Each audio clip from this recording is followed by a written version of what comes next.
to the dance, partner.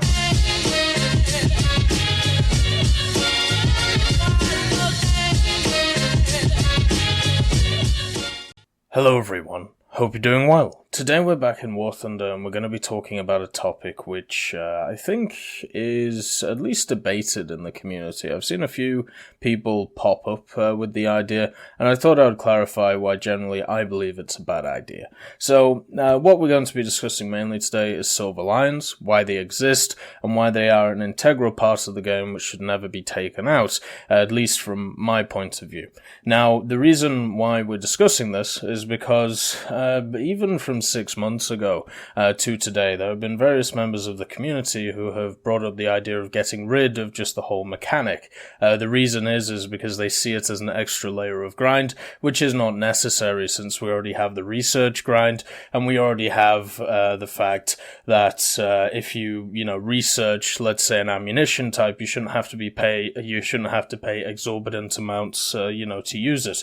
So for them, in their minds, it is just an extra cost which is not needed. Now, this is a sentiment which has been echoed by content creators, at least some of them. This has also been echoed through many threads in the community, and I thought I would go through why it would be a bad idea to get rid of Silver Lions. We can always debate and discuss whether certain repair costs or certain prices for ammunition are too much or too low, and that is always a healthy debate, but outright getting rid of the system is, in my opinion, a bad idea. So first of all, let's talk about what Silver Lions are, then we'll go through, generally what happens when you actually look into what people are talking about with it, and also the side effects of getting rid of a system like this. So, if you go to the War Thunder wiki, it labels Silver Lions as the main War Thunder currency. It's used in-game to purchase new crew slots, number 3 to 5, standard vehicles and modifications, as well as repairing damaged vehicles and purchasing ammunition and ordnance. These can be earned by playing games and destroying enemies, and ground units achieve kill assists completing single missions, and from battle trophies. With a premium account, players will earn an increased amount of Silver Lions per battle, helping to speed up their advancement through nations, aircraft, and ground unit trees. Golden Eagles can also be converted into Silver Lions if a player is running low and needs some quickly. So the basics of Silver Lions is you use them to purchase vehicles after researching them. You also have to purchase the crew slot for the vehicle. Then you have to purchase ammunition, depending on which ammunition you use, whether it's secondaries or a non-default ammunition. Then you have to repair the vehicle after your free repairs go away. So you can see it's an integral economic system in the game, which can be overbearing for a lot of people. For me personally, I've never had a problem with Silver Lions because I pretty much saved up a stock of about 20 million when I didn't have premium account, and I just played a hell of a lot of rank 3 Britain on the aircraft front. Just played a lot of Spitfires and arcade and realistic, and I was able to make that bank, pretty well in the first few years I played War Thunder. But why is it such a contentious issue that this currency exists? Well, it's mainly if you actually just type in Silver Lions War Thunder on Google, what you find is a lot of threads talking about, I don't have enough Silver Lions, how do I get more, what's the Silver Lions income, what Silver Lions income is good. Then you have, people offering, videos about how to get the most Silver Lions and, come over here and we can farm Silver Lions like this, use premium boosters and all that stuff, how to get free Golden Eagles and more Silver Lions in War Thunder. You know how it is. So the main thing is, it seems like when we're looking at Silver Lions, there's a lot of threads which are talking about they either don't have enough or people need more or, so on and so forth. People generally looking for the 4 more silver lines to be able to purchase vehicles, to be able to play their vehicles. Now, this is a general problem in the game for a lot of people, especially at high tiers who don't run a premium account. And the reason is because it's incredibly expensive for repair costs and for using the best ammunition in the game. And this was kind of really hit its peak around the time that rank 6 was fully, proper in flux. And then was fully came out. So what I would say is, update 1.77 with the addition of the Abrams, the Leopard 2K and the Challenger, this is when people started really smashing on about silver lines. And the reason is because a lot of these tanks have quite high repair costs, at least compared to their compatriots, such as the Abrams, and also quite high silver line ammunition costs. So therefore, both of these have been highly debated since. Now, I think we can all agree that there is a bit of wiggle room there when we are discussing whether these values in game should be changed, whether the rewards should be slightly better, and so on and so forth. But when we talk about outright getting rid of the system, which means wiping the costs of pretty much everything apart from research in the game, then we introduce another factor which has to be thought about when getting rid of a system. You have to look at its side effects. So for me, one of the biggest issues of getting rid of the silver line system, and the reason why I think it's integral in the game and should never be taken out, is botting. And we'll go through why. So what is botting? So a bot is an automated program that runs over the internet. Some bots run automatically, while others only execute commands when they receive specific input. There are many different types of bots, but some common examples include web crawlers, chat room bots, and malicious bots. So in the context we're using today, a bot is a program which you can set up which will play the game for you. Now what this means is it will queue you for a battle. Once you get in a battle, it will pick a vehicle and it will do a specific pattern. Like if it sees an enemy, it will turn, shoot the enemy. If it doesn't see an enemy, it'll just keep driving forward. You can easily set up a bot like this. I am not a scripter or anything like that, but I have a feeling that since it's been set up in so many different games, War Thunder would not be immune from a third-party system being able to do this. So botting is always an issue in every game when it comes to online PvP, and the reasons why it has to be stamped out are quite expansive. But what is the main reason or why botting isn't huge in War Thunder? Now, I'm not saying it doesn't exist. I'm not saying it's not there. I'm sure it is there in some capacity, whether it is people using cheat engines or whether it is people just, running their accounts on, as it says here, an automated program, and, they're just going forward and getting killed or getting a few kills and then dying and then going into the next match and so on and so forth. Why isn't it massively prevalent in War Thunder?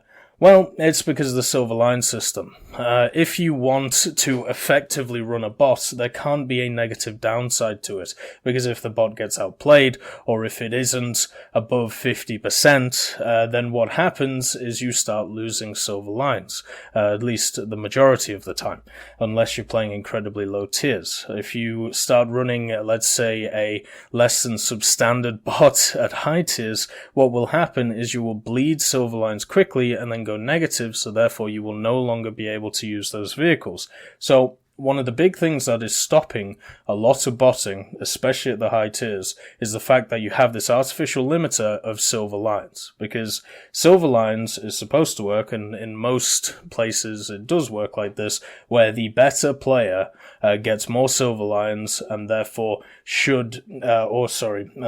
benefits from the system. Whereas worse players, unfortunately, get a low amount of silver lines and therefore they cannot play at the same level as those better players. Now, if you're running a bot, a bot is the vast majority of the time going to be much worse than the majority of players that you use. And the reason for this is because it's easier to script a shit bot than it is a good bot. If you are running into good bots, then we're going to have different conversations, but I think it would be easier to spot them out because they would just have inhumane reactions and be able to track people across maps, so that would be easy to catch. But when we talk about getting rid of the Silver Lion system, then you're going to get a lot of these bad bots come in, and what they are going to do is they're going to annihilate the game. And let's go through why. So first of all, I'll give you some examples that I've personally had to run into in other games, and also, other games which people have reported issues with bots. So the first one is bots are ruining this game. This is in Hearthstone. This is just somebody who's generally complaining about the fact that, there are a lot of bots in Hearthstone. Well, the reason why I want to bring this up because about a year and a half, 2 years ago, there was a very simple deck to make in Hearthstone, and it was called Pirate Warrior. The idea was you filled it full of specific pirates and weapons, and you all went face, and just mashed the enemy as fast as you can, and it was very hard to beat it, and it was very, very simple to play. So what a lot of people did, well, they just made, or someone, an individual made a bot which ran this very simple,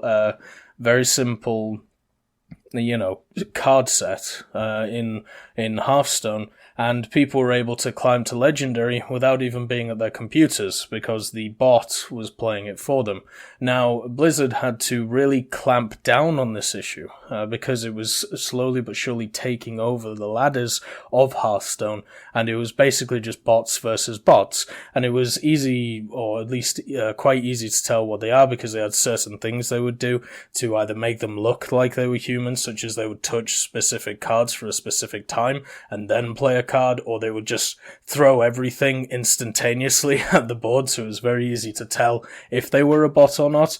But the main issue is these took over the ladder. So therefore you had a bunch of human players playing against a bunch of bots, and people were getting undeserved rewards because they had botted accounts. So they were getting to Legendary because this deck had a higher than 50% win rate. It was very easy to play, so they could just keep smashing face and win. As long as you win 50.1% of your battles, it doesn't matter how many it takes, eventually the bot will get to legend rank, right? So that was what was happening with these Pirate Warriors, and it was incredibly destructive to the community.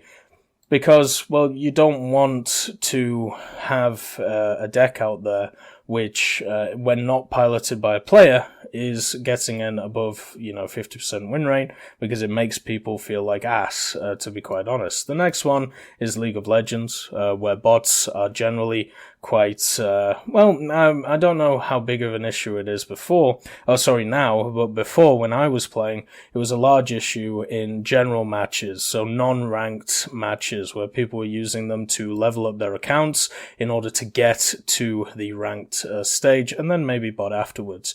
This was also very prevalent in the South Korean scene of League of Legends, where you can actually find videos of full scripters, and basically the inhumane reactions, and also the fact that they wouldn't put a step wrong on the server, or the bot wouldn't, and therefore, even if you're the best player in the world, such as Faker in League of Legends, you're still going to make a mistake.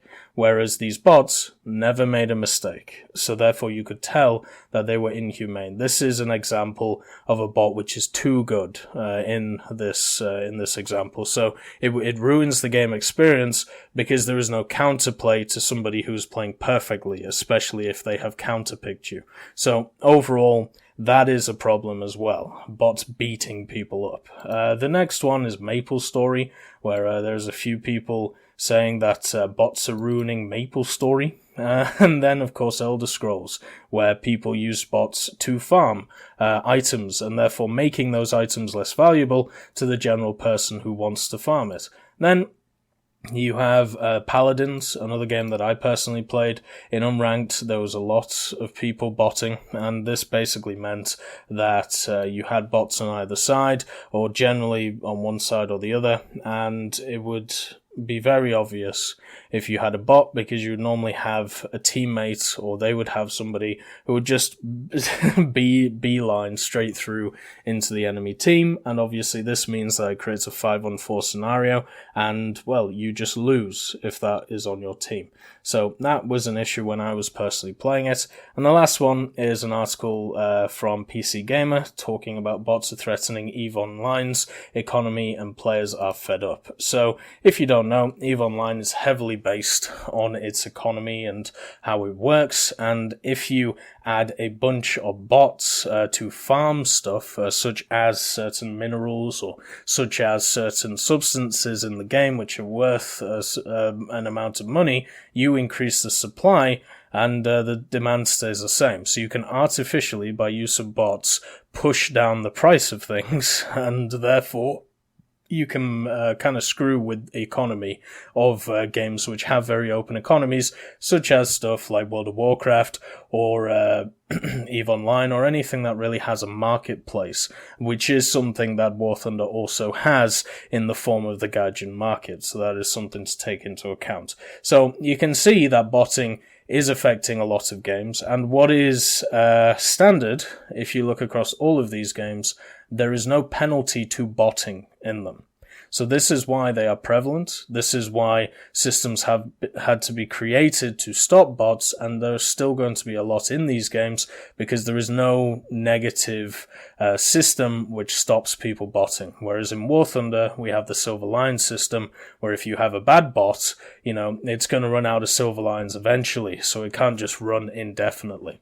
Now, let's have a look at a few things which talk about why are bots bad. Because, a few people might say, well, lesser of two evils. If we get rid of the Silver Lion system, maybe it's getting rid of a horrible system, and maybe some bots come to the game, but that's not too bad. That's fine. That's a good compromise. Well, let's go through why bots are bad compared to the Silver Lion system, which can be get arounded by either playing a little bit safer or more defensive, or just playing different vehicles every once in a while. So, the first one is it makes the grind meaningless. What I mean by this is if I am me, let's say I am tech, and I decide that I'm going to grind out the American tree, why would I bother when I could just get a bot to do it for me? Now, you may say this is high risk, because if I'm found to be botting, therefore my account gets shut down. Well, if we get to a point where we take out, Silver Lions and bots are rampant, which is what happens in a lot of games, there have been a lot of Facebook and mobile games annihilated by this stuff once countermeasures are taken out, then it's so rife, it would be very hard to find the needle in the haystack, if you get my drift. On top of this, there will always be the doubt in the player's mind, which says to them, why am I bothering to do this? Because the people who I'm playing against or the people on my team are botting, and therefore why am I going through all this struggle of researching stuff when I could just do that as well? And then the disease spreads, and then everybody turns out to be botting eventually, which is another issue with a few other games, which once again are mobile and Facebook games. The next one is people can use them to grind accounts and then sell them for a higher price. A lot of people don't like talking about it, and I can understand why. A lot of people don't like talking about cheats, they don't like talking about map hacks, they don't like talking about selling accounts, but it does happen. I'm not going to go into how it happens or where it happens, but I will say that of course it happens. This happens in every single game where the actual money value of an account exists. War Thunder, there is a monetary value on your account, and it's basically whatever somebody is willing to pay for it. Now, if you get a bot, get a new account, grind it to a certain level, and then sell it to somebody else, they've already got a head start on the other people who are generally, just normally grinding through the game. You could also, from the seller's point of view, get away with it over and over again, so create a ton of accounts, get them all botted to a certain level, and sell them at a cheap price because your overheads are quite low and you have massive supply compared to demand. So you can sell them cheaply, so therefore you get a bunch of new players into the game, but they start at, let's say higher tiers, and on top of this, they also risk their account getting banned after buying, the account, because first of all, the account's been sold, and second of all, it's been botted, and obviously there'll be countermeasures to try and stop these, but why put in countermeasures when we already have a system which acts as an actual countermeasure? So, that is something to think about as well, even though a lot of people don't want to. The AI in general is not as smart as a human, so therefore it can provide negative gameplay experiences. One of the things I'd like you all to have a look at is if you go and watch World of Tanks, go and type in, let's see if we can do it now actually, because I think it's actually worth doing. Because World of Tanks has World of Tanks has wonderful stuff, so you can see World of Tanks bot. So, this is pretty much a working bot, April 24th, 2017. You can obviously see it's been disliked, and what this bot does is it plays the game for you. So you can see, even in World of Tanks, this is an issue. Now, what you will find is that back in the day, these bots were not very sophisticated, and they would sometimes get stuck in spawn, and it was very obvious, that they were... It was very obvious that they were bots. Nowadays, they're a lot more sophisticated, so they're harder to tell, but you can still tell that they're bots. They are still not as good as average players. But this one, and this is the first link that comes up on videos for World of Tanks botting. So you can see it's still prevalent today, which is very sad to see. And even World of Tanks has an economy-based system, and they still have to deal with the botting. So therefore, it is always going to be an issue, even if you don't have the system. But the system means, at least in War Thunder at higher tiers, it won't be as much of an issue. It annihilates stats analysis. So what this means is if there's a lot of bots running around in your game and you want to find out the value of a player, or you want to find out the value of a tank, well, what if the tank of choice, let's say a KV-1 or a Jumbo, is the choice of a vehicle that botters generally want to use because they're quite easy to use. So therefore, once again, they can create a simpler bot. Now, what this means is whatever statistics I look at, if botting is heavily prevalent in the game, are completely pointless to have a look at. And since it is pointless for me to have a look at them, because we're not looking at actual average human experiences, we're looking at how good or bad a bot is at playing said vehicle, it means that balancing the game from Guardian's point of view will be even more crooked, because their statistics that they'll generally use will be impossible to use because they won't be based on a variety of players. They'll just be based on bots, and that would be it, and a few human experiences. So you can throw balancing out the window. These bots could massively throw out of whack specific vehicles, depending on which ones were chosen to run the system. The next one is lowers the standards of gameplay, pushing people away from the game. Obviously, people don't really want to play against bots. They would rather face humans. They want to beat their opponents, and yes, a lot of people like PvE. I personally do like PvE, but I also like the challenge of PvP, and if I'm playing a PvP game mode, I would like to be playing against players and not bots. I understand that in lower tiers, especially level 1 to 10 in War Thunder, we do have bots, but that's to get people, or AI I should say, it's to get people used to the game, and I think that's fine. But once you're out of those echelons, because you've got to remember, level 1 to 10 is a very small part of War Thunder compared to the rest of it.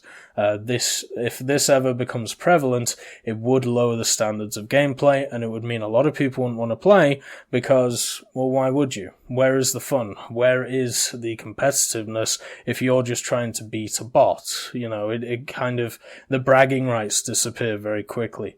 The next one, it forces extra dev time towards creating countermeasures instead of either bug fixing or new content. So obviously, obviously game developers do have to be able to put some time towards countermeasures for specific individuals using hacks or using bots, but this would mean if it becomes more prevalent once you take away silver lions, therefore they would have to dedicate even more time to that. So therefore we would get less new content, we would get less bug fixes, we would get less of the stuff which generally people want. And the last one is the legitimacy of high-end gaming.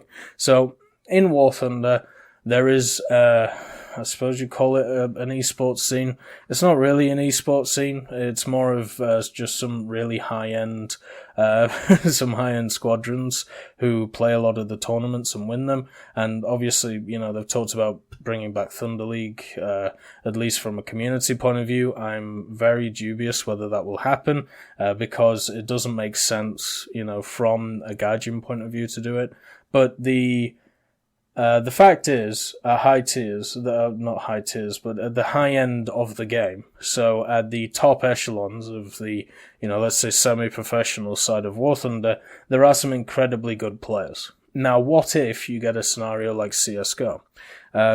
Counter-Strike, Global Offensive, has always had the question around it at the professional level in their esports of cheaters, people who use aimbots, people who use wall hacks, stuff like this. And there have been pros in the past who have used them. There was an Indian guy a few months ago who was literally caught at a LAN running a bot or running a script while he was in the final. An admin literally got him to Alt-Tab and saw it right there. So it still even happens today that people think that they can do it at LANs. Imagine in an online space, which is where War Thunder finds itself in the professional side, if botting became, a big issue.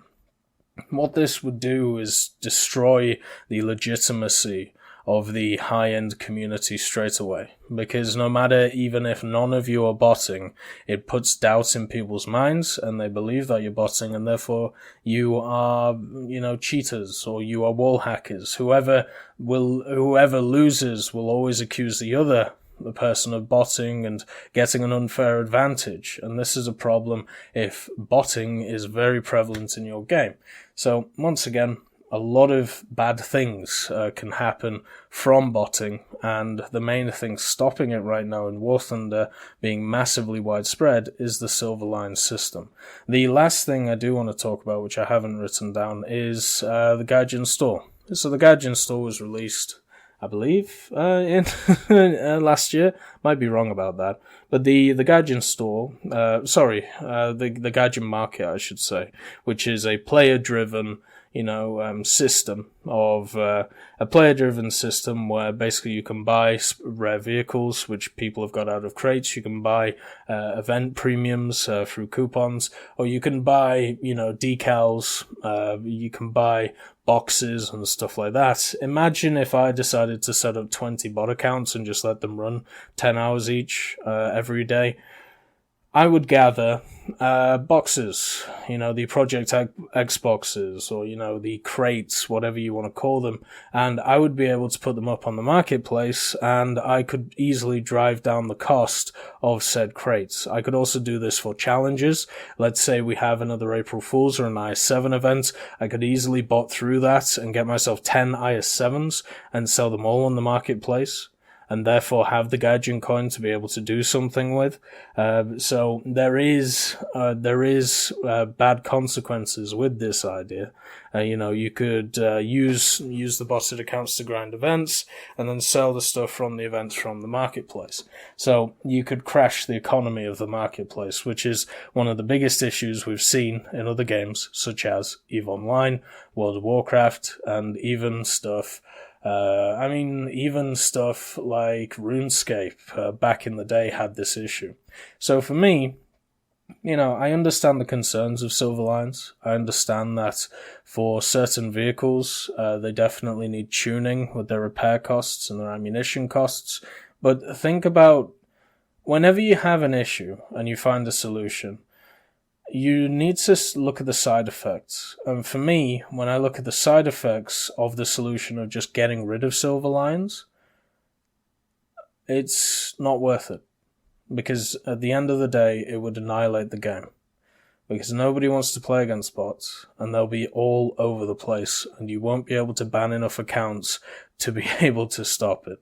It just, 10, 15 years of gaming have taught me this. I've seen it multiple times in multiple games.